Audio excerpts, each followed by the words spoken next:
One of the reasons why we wanted to have this conversation was the video that went viral about your principal, talking about the economic effect of COVID-19, especially in your state. He did mention that your IGR had reduced from over $1 billion a month, it's about 400 million, and the fact that it was important that people return to the farms, and that he used a very laughable phrase saying that we must be courageous to tell COVID-19 to go back to China.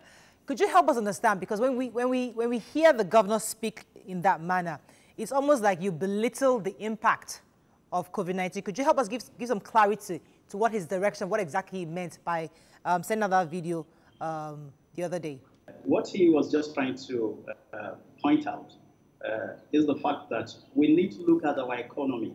If we concentrate too much on COVID-19 and leave our economy unattended to, it will affect the people. And hunger and poverty can kill as much as COVID-19. Mm-hmm. So what he's trying to say is that we must find a balance between the fight against the spread of COVID-19, which is quite very important, and also the need to reposition and rebound our economy from the shambles it has found itself since the advent of COVID-19. I just wanted to find out, how many tests have you carried out so far? As at yesterday, when the Commissioner for Health was addressing the press, he told us that about 111 tests have been carried out in the state, and all 100 tested negatives. 100 so tests? We have taken delivery of 5,000 additional test kits in the state, and we are ready to test as many people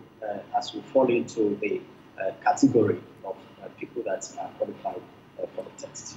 Okay, so I didn't hear clearly, sir. Did you say 100 tests taken or 1,000? 100. 111 tests. 111 tests. So I heard the governor on the when he was addressing, saying that he encouraging doctors now from hospitals to treat patients, saying he will increase the hazard allowance to daily 50,000 daily. How feasible is this, considering that you just stated that the state's IGR has really gone down, and of course other costs will come in because of the COVID situation? When the governor speaks, it becomes a policy statement, and he's someone that respects and honors his words. So we've already set machinery in motion. It's not about whether we'll be able to do it or not. We've already set our mechanism to accommodate such policy statements. So despite the reduction in the IGR, we are ready to ensure that we will take care of doctors that are on the front line of this fight against COVID-19. So last time we spoke, you did mention that the NCDC had to go through the 14 days quarantine in your state before they begin to start testing. Have they left your state, or they are still there? I think we need to set the record straight here. That day they came, the main reason they left was not just because of the quarantine. I think their main issue was that they did not want to be tested for COVID-19. And they insisted that they would be leaving for Abuja that night, and they left. So it's something that it's worrisome.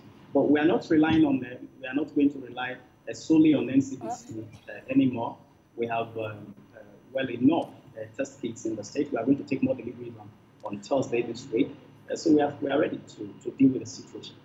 How many isolation centers and treatment centers are existing presently in Kogi? And how many beds do they have? We don't just call our own. We don't just call our own isolation centers alone, because we also understand the psychology behind telling people they are being taken to isolation centers. Okay. So we also call those centers containment centers. Okay. We have 3 in the state. One at the Parek Clinic in Lokoja here, and the other one at Ultra Modern Diagnostic Center, and the other one at AMPA in Kogi State. So we are ready. But the governor did say that he's been under pressure to declare more COVID-19 cases in his state. He did mention that last week. So my question to you then is, are you ramping up testing? How fast, how many testing do you plan to do per day, just to be sure that we don't have any cases in Kogi State?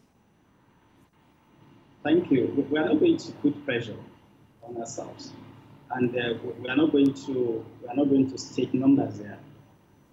people who have symptoms, they have our hotlines already. They should call our hotlines, and when we see that they fall into the criteria to be tested, we'll test them. But we don't go on the streets to pick people for COVID-19 tests. That is not going to happen. So we are going to rely on information from people. We are also going to check our hospitals to see the patients in those hospitals and those that fit into the category to be tested.